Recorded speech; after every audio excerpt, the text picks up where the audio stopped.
A desert town with its very own little shop of horrors. I think most people wouldn't want their teenage children going in there. Young people who like to play by their own rules. They took these games very, very, very serious. One night, the games get out of hand. You know, when you have a crime of that magnitude that goes on, that obviously has behind it somebody that's deranged. A killer who thinks he's invincible. Police in a race against time. Can forensic science decipher the puzzle and stop a killer in his tracks?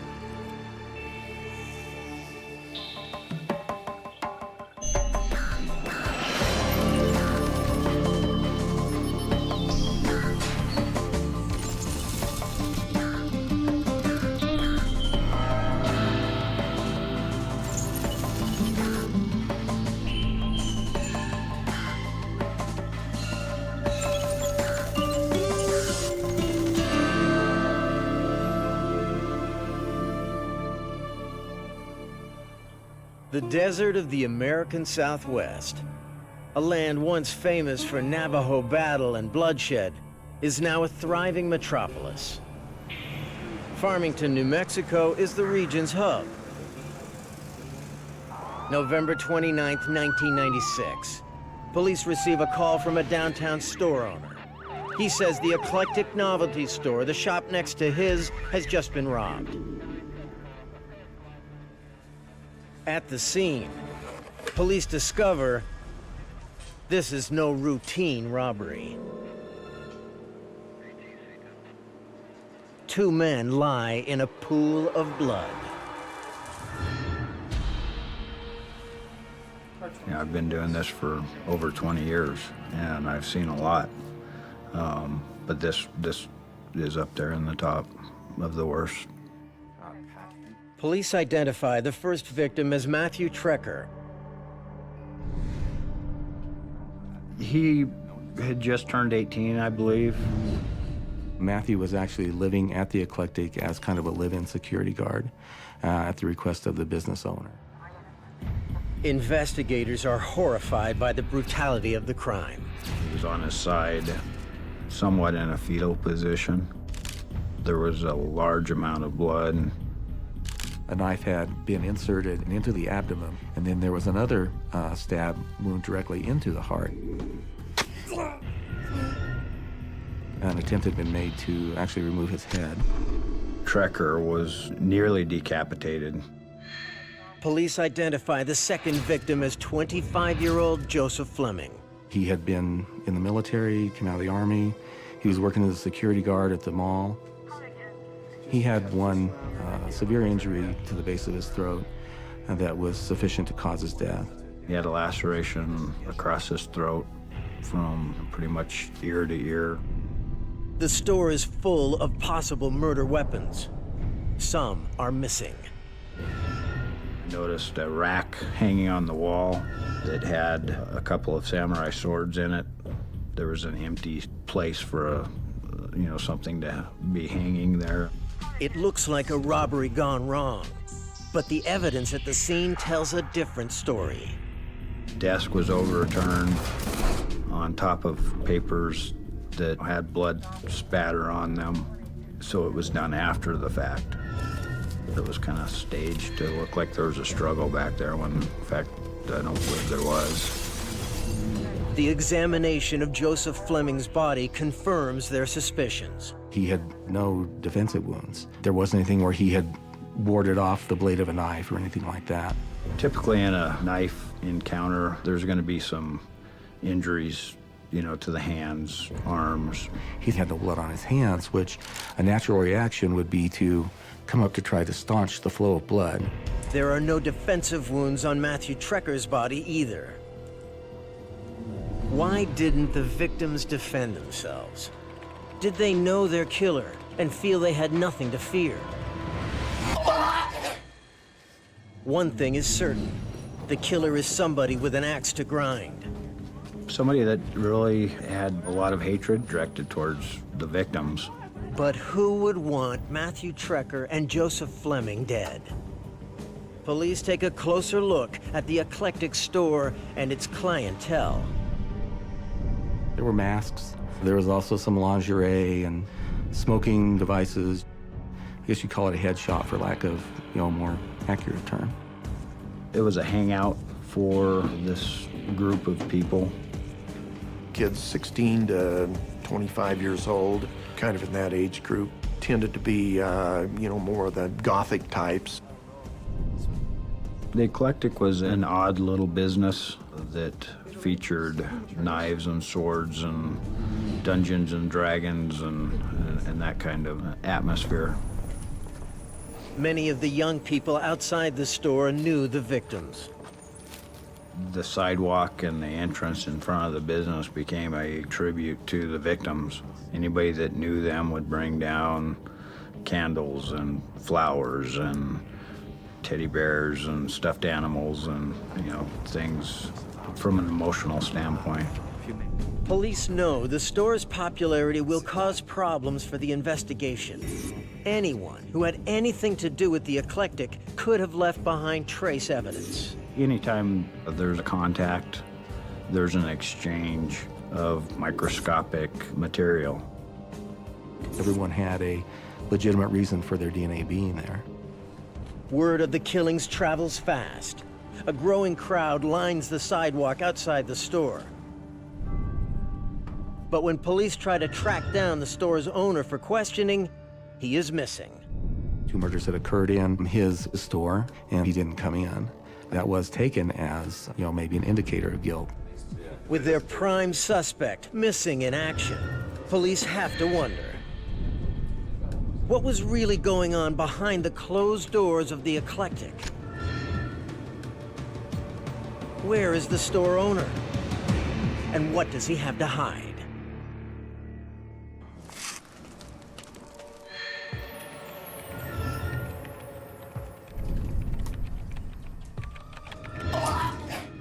Two young men are brutally murdered in a Farmington, New Mexico head shop. News of the horrific killing hits the town hard. That sort of thing is shocking. It's things you read about and see on the news that happens in other places. You don't really see it happening here. And so really it was more shock than anything else.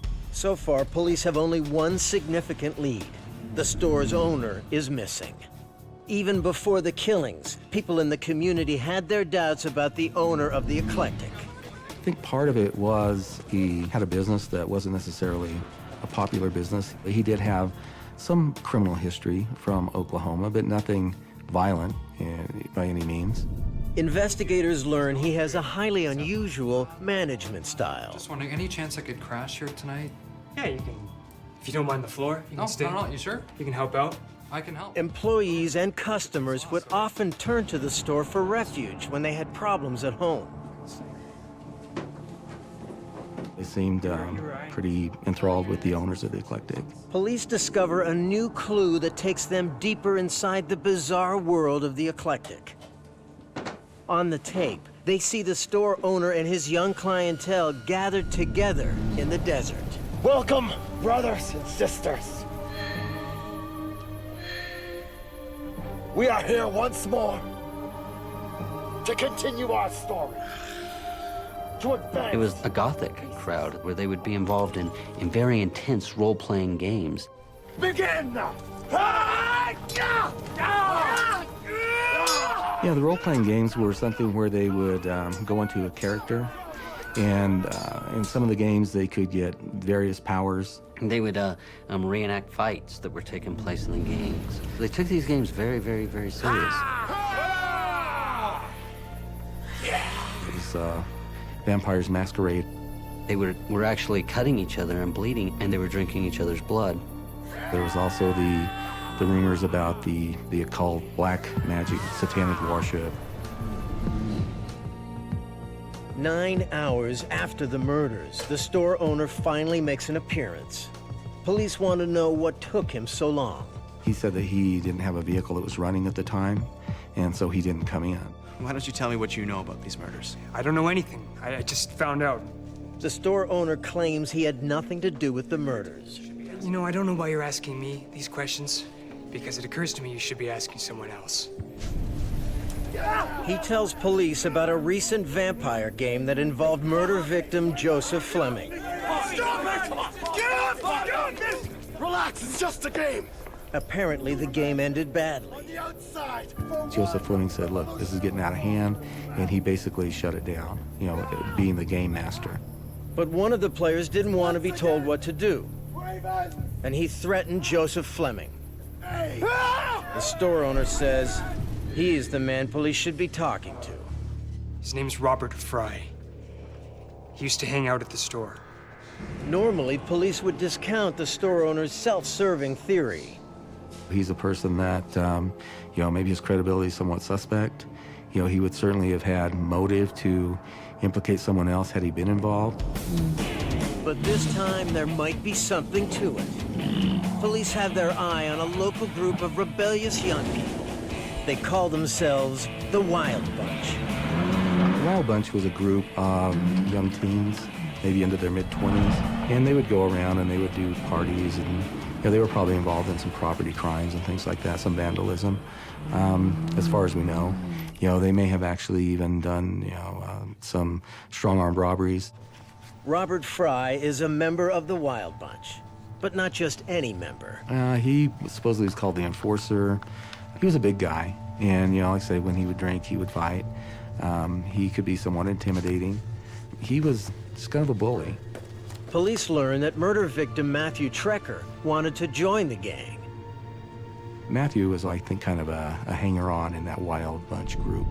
Wanted to be with them because he thought it was cool, and you know, they were older guys, and you know, he just kind of had that persona that he wanted to be, you know, one of the Wild Bunch. Eternal death! Robert Fry apparently had a problem with Joseph Fleming. Did he also have a problem with Matthew Trecker? I heard it was bloody. When police bring Robert Fry in for questioning, he is friendly and forthcoming. He admits that he and his friend Harold Pollock were at the Eclectic the night of the murders. Hey, can I use your bathroom? Yeah, sure, man. Robert Fry and Harold Pollock had been there, like say, as late as 3 a.m. Fry says he and Pollock just dropped in to use the washroom. He adds they often stop by the store at night. They hung out at the Eclectic quite a bit. That's one of the groups that they hung out with, and they liked the store. They were friends with the owner. Fry says he had nothing to do with the murders. When police ask him to take a polygraph, he readily agrees. Is your name Robert Fry? Yes? Did you have anything to do with the murder of Matthew Trecker? No. The way they score polygraphs is from a -6 to a +6 is considered inconclusive. So anything, you know, below a -6 is indicative of telling a lie. Anything above a +6 is indicative of telling the truth. Now, Harold Pollock, I think, scored a +7, and Robert Fry, I think, was a +6. After Fry passes the polygraph, he makes an accusation of his own. He turns the tables on his accuser and suggests that the store owner had his own motive for murder. Hey, guys. Is he in the back? Joseph Fleming had failed to stop the owner's wife coming in the store when the owner had another young girl in the back of the store. He would have been angry with Joseph Fleming for, you know, not intervening to keep his wife from catching them. Robert Fry may have some questionable interests, but his family has lived in Farmington a long time. His mother is a probation officer. Fry himself is a junior corrections officer. The store owner has few ties to the community. Do you own the Eclectic? Yes. When he scores a dismal -7 on his polygraph, investigators believe they have their killer. Yes. There was just a lot of things that came together that you know, made the initial investigation kind of discount Robert Fry's involvement and gear more towards the business owner. The standing of the family in the community that made Robert Fry less of a suspect than the owner of the business, who was relatively new to the community, opened a business that wasn't, you know, really popular. So the owner of the business, he was the primary suspect. Police are frustrated. They have plenty of suspicions, but no concrete evidence. They are forced to let the store owner go. With the investigation stalled, fear grips Farmington. We had a very violent murder that just displayed very inhuman qualities. So there was a huge concern at the time. There was a lot of apprehension by the citizens, not knowing what had happened and, you know, if there was some maniac running around killing people. There was a lot of concern. I mean, it happened right downtown. And, you know, the fact that, you know, no one was immediately arrested for it caused even more concern. Are these people out? Are they going to strike again? But when the sun sets on Farmington, a killer continues to haunt the desert night. 2 young men have been savagely murdered in a Farmington, New Mexico head shop. Did you kill either Joe? Police have or a Matt? prime suspect, but not enough evidence to make an arrest. April 29th, 1998. A sheriff's office near Farmington receives a call. Someone has made a grisly discovery just south of town. When police arrive at the scene, they discover the decayed remains of a human body. It was lodged in between that rock and the face of the cliff. You could barely see it from here. The body is lying 150 feet above the canyon floor. Police need to find out how it got there. At that time, we knew we had a possible homicide. We didn't know how old it was or how long the body had been here. Closer examination reveals the body is in an advanced state of decomposition, making identification almost impossible. He was fully dressed, other than he was barefooted. And there was socks and 2 cowboy boots down below the body. It looked like they'd been thrown over the cliff. There was a white straw cowboy hat near the body, a pair of broken sunglasses. Police discover a name written inside one of the cowboy boots. Donald Sosi. On the cliff above, they find signs of a struggle. There were shoe impressions in the ground that looked like there'd been a fight. Police can usually analyze these impressions, but in this case, too much time has gone by. Because of the wind and the weather, they erode. I tried to do plaster cast of 1 or 2 in the fight scene, but they didn't show any detail at all. Police used the rest of the evidence to piece together what happened. The tissue and hair sample on the side of this rock facing indicated that the body had indeed been thrown over from the fight scene, and nobody had been down here since then. There was some cast-off blood on this little bush here.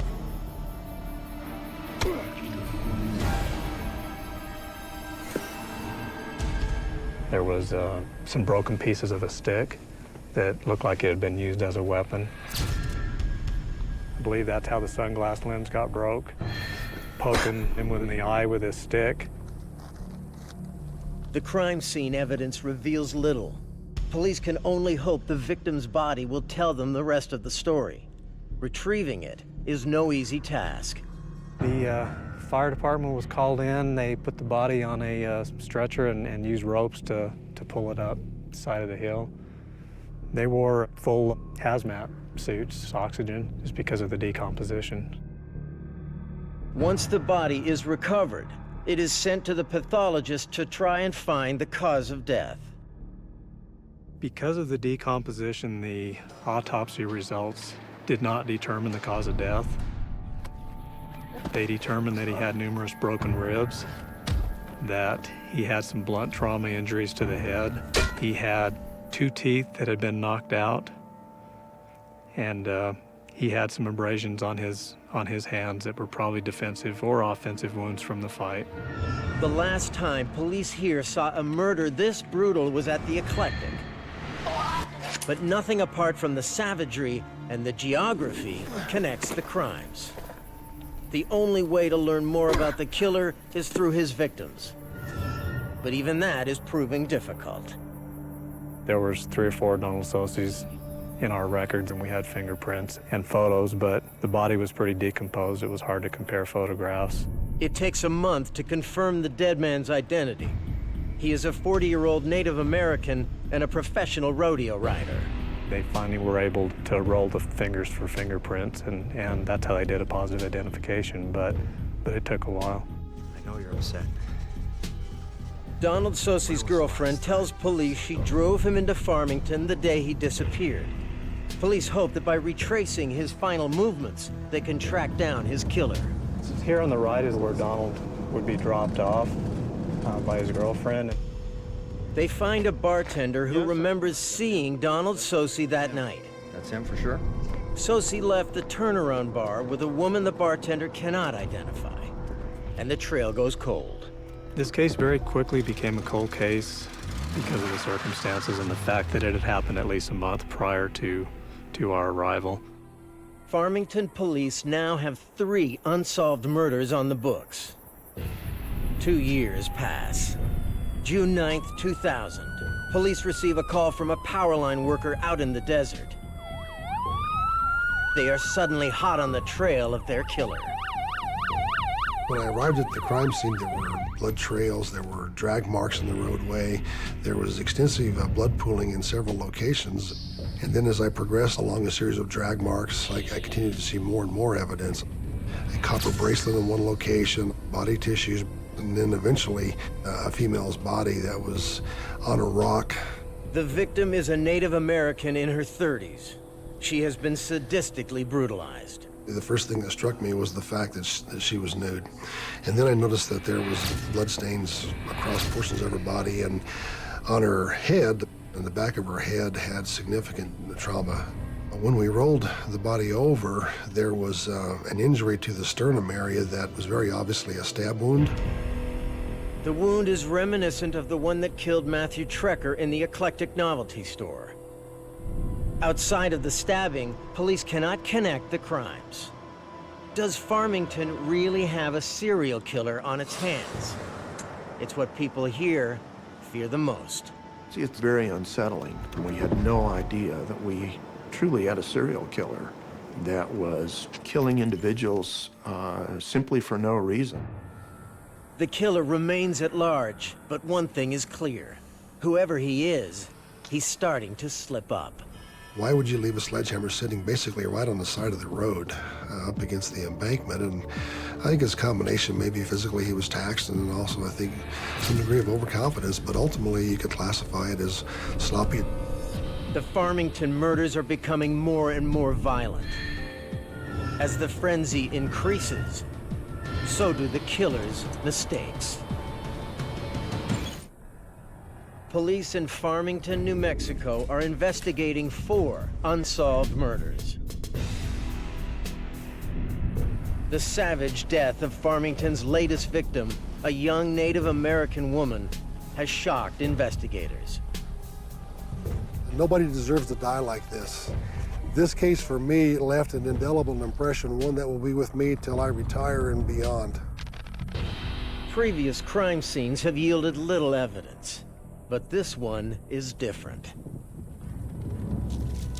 We found a large Bowie-type knife. The blade was turned in such a fashion that with the sun in this direction, it reflected, and that's what caught our attention. The sledgehammer was actually sitting up here against the embankment. The head and a good portion of the handle was just brilliant, brilliant red. Once again, police used the evidence to reconstruct the crime. Blood marks indicate the victim was first stabbed. She's been stabbed in the sternum. She's running for her life. Small bare footprints indicate the victim tried to flee. Boot prints show the killer pursued her.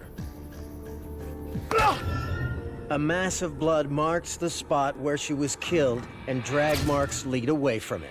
The marks were consistent with somebody having been dragged from the roadway, but I believe she was struggling because the marks were not parallel as if 2 feet were being dragged. The marks went all around, indicating a struggle. The drag marks end where the woman's body is found. But there is more. In amongst the victim's footprints and her attacker's boot marks, police discover a set of running shoe prints.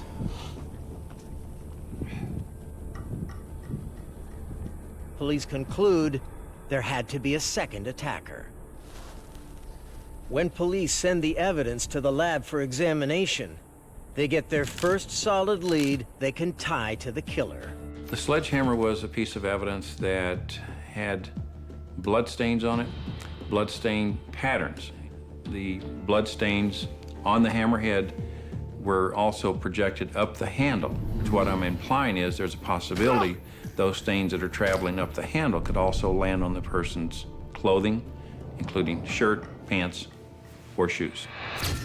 Police recover the victim's belongings not far from her body. We found an identification card in the pants that had the name Betty Lee. Betty Lee is a 36-year-old mother of 5 and a member of the Shiprock chapter of the Navajo Nation. When the Navajo community hears the news of her death, their response is immediate. The community reacted with considerable outrage when we learned of Betty Lee's murder, especially in the manner that she was murdered.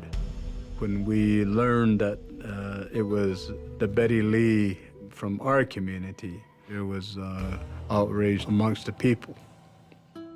Police learned Betty Lee was reported missing the morning after she failed to return home. A family member tells them Betty was out with friends the night she died. Betty had been with a lady by the name of Gloria that evening, and another friend of hers by the name of Shirley. Shirley tells police the 3 women ended up at the turnaround bar. Once they got here at the turnaround bar, they began to drink and party, hang out. The turnaround bar is also where Donald Sosi was last seen alive. What ruined what for you? You're drunk and you're going home with a couple of strangers. Like what? Police learned Shirley and Gloria met 2 men here. The men wanted to party, but they didn't want Betty coming along. They got into the pickup and they started to leave. Betty was screaming and beating on the side of the pickup and yelling, "Don't leave me, don't leave me." A gas attendant remembers seeing Betty Lee later that night. She stopped by the station to use the payphone. Yeah? Yeah. She was looking for a ride home.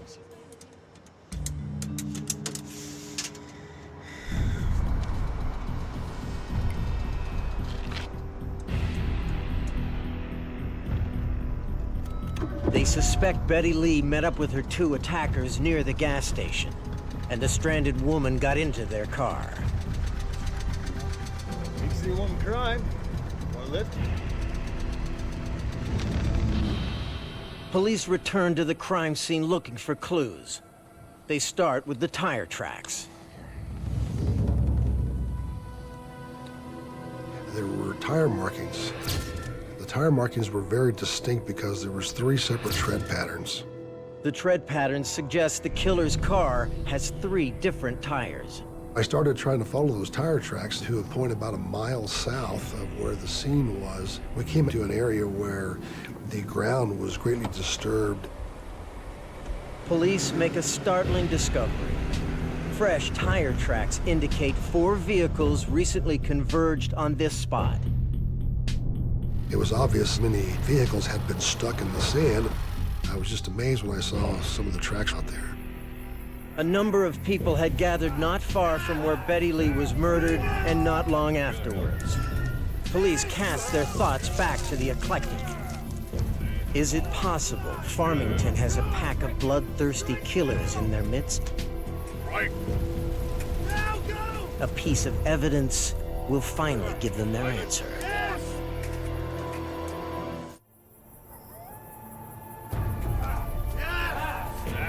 Police in Farmington, New Mexico wonder if vampire games have spawned a group of killers. A mile south of the spot where Betty Lee was brutally murdered, a piece of evidence is discovered that sends the investigation in a new direction. A few yards off from where the tire marks were, we found the cell phone. It wasn't dirty, rain-covered or mud-covered. It was fairly recent, and that was really unusual. Police ask the cell phone service provider for the owner's name.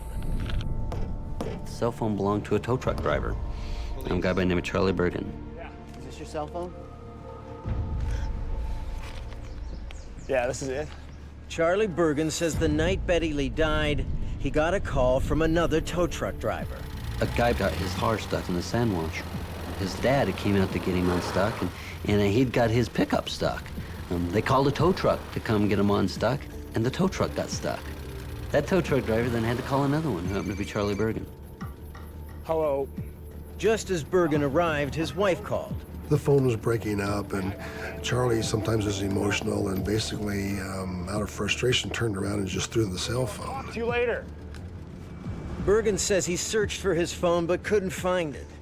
He then tells police he got a check for his services that night. Yeah, this is the one. The check is signed by James Fry. The name James Fry leaps out at police. He's Robert Fry's father, and police remember Robert Fry all too well. Terry Eagle looked over at me and he said he was a suspect in the eclectic homicides. He said, we gotta go. We need to go to his house right now. Robert Fry lives with his parents. Good afternoon, Mrs. Fry. Robert? What do you want? We want permission to search your house for evidence. Robert's room. Yeah? Okay. We got consent to search Bobby Fry's residence, and we went in to do the initial search. And when I looked at the bedroom, for a moment, it was just almost overwhelming. Police quickly realized they have their work cut out for them. It looked like there were clothes piled on the floor that were probably going to be knee-deep to me. It was just incredible what was in the room. So we knew this was going to be a pretty big task to go through those clothing. We need to go through every piece of clothing. It takes hours, but police finally find what they're looking for.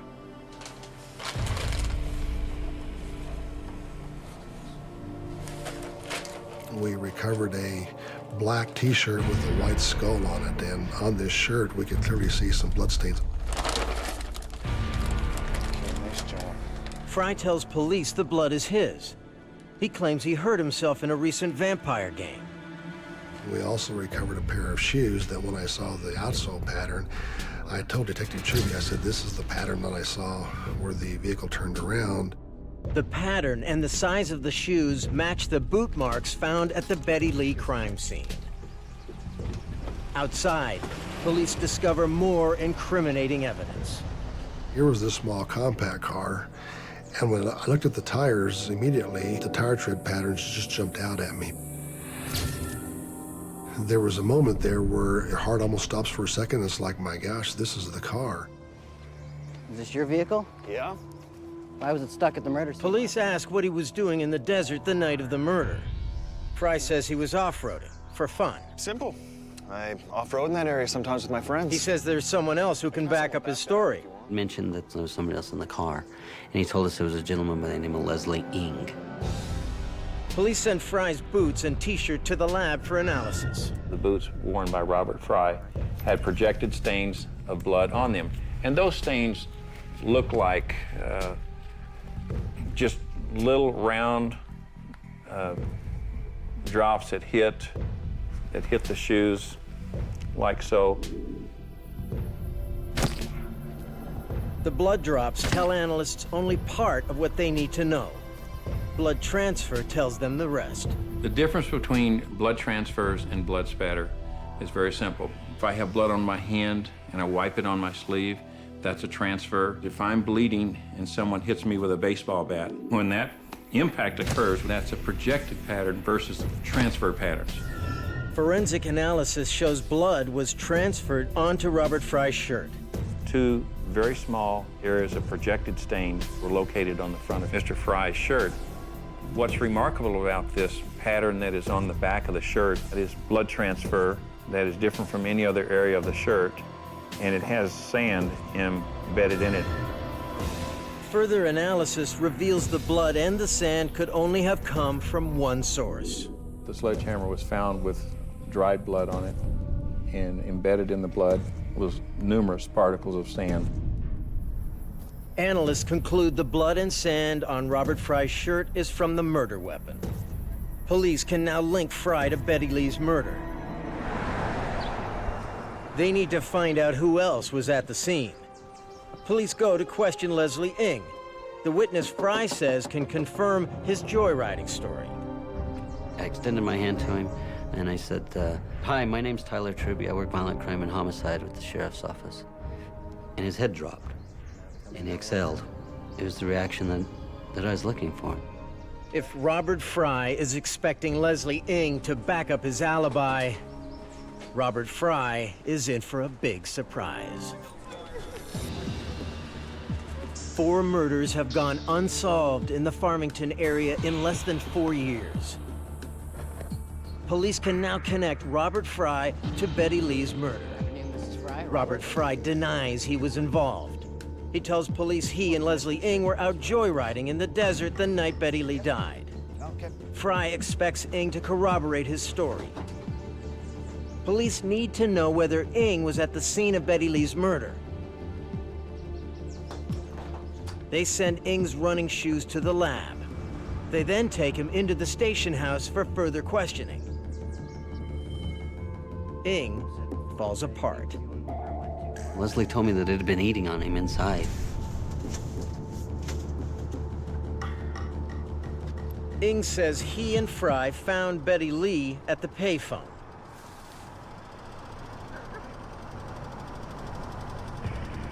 She seemed very upset, so they decided to offer her a ride home.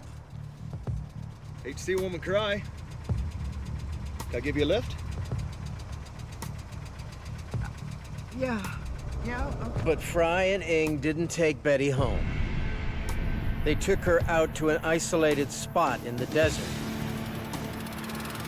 Soon after they got there, Ng says Fry tried to rape Betty Lee. Get out! Get out! Get out!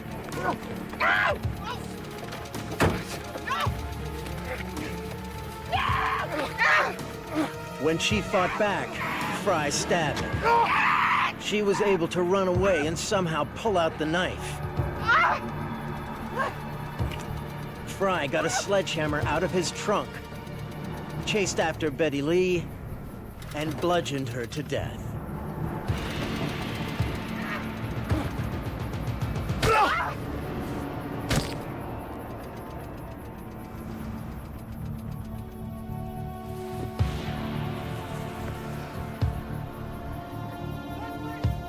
Ng says all he did that night was help Fry dispose of the body.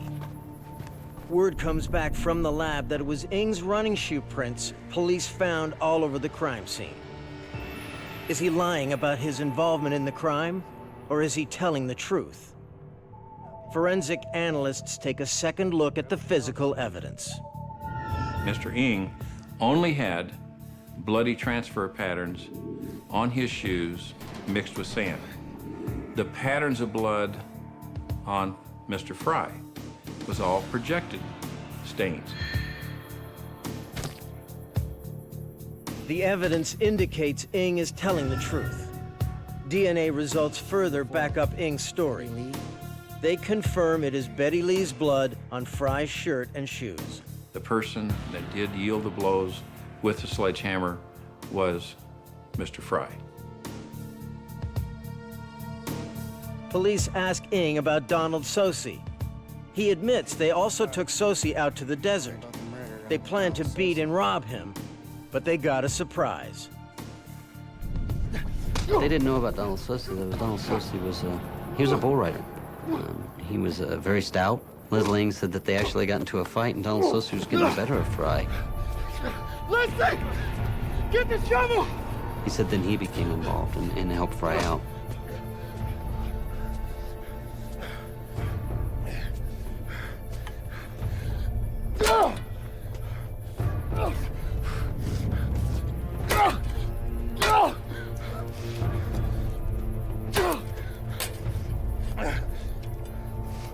They stabbed Donald Sosi with a stick. They beat him, and they killed him, and then they threw him off a cliff. Have anything you want to tell me about the eclectic murders? Ng denies any involvement. With no witness and no forensic evidence, police can't connect Robert Fry to that crime. Police go back to the eclectic store owner, not as a suspect, but this time for help. They ask if he can identify the Bowie knife recovered from the Betty Lee crime scene. The owner says it's one of the weapons stolen from the eclectic on the night of the murders. That connected Robert Fry to Betty Lee homicide. It connected him to the eclectic murders. It was something that, we were able to put in his possession and that we knew where it originated from. That was kind of an aha. Autopsy reports confirm the stab wounds on the two eclectic victims are consistent with the wounds on Betty Lee. Police now re-interview Harold Pollock, the young man who was with Robert Fry at the store that night. Pollock says he won't talk unless he's given immunity. But they soon catch him in a lie that nullifies the agreement. In the end, like Leslie Ng before him, Pollock decides to come clean.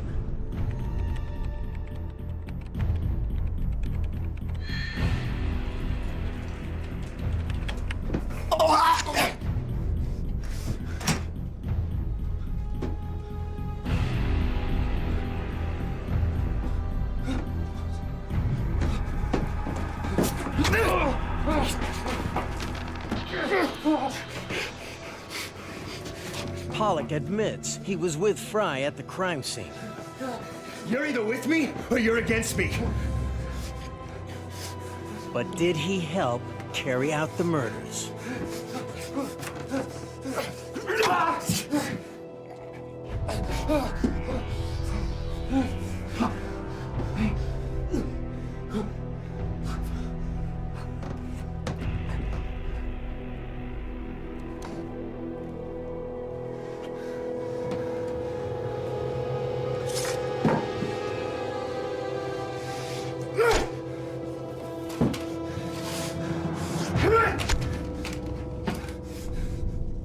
The police investigation totally exonerates the Eclectic's owner.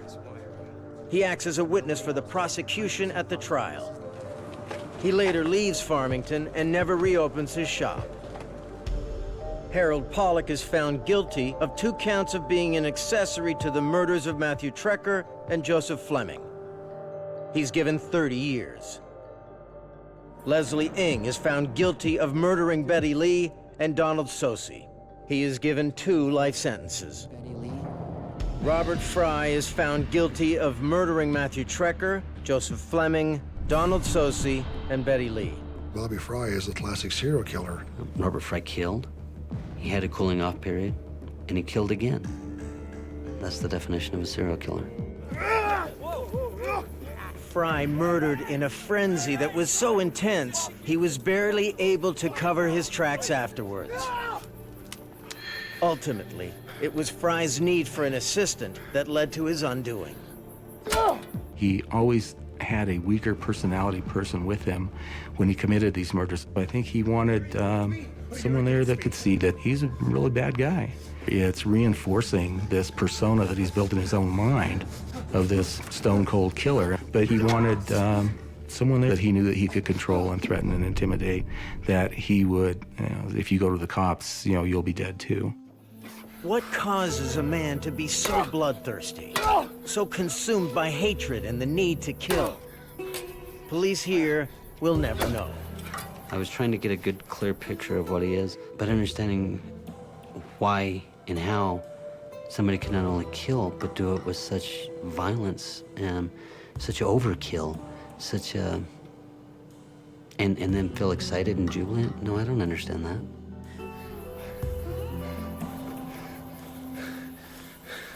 Robert Fry is currently awaiting execution on death row.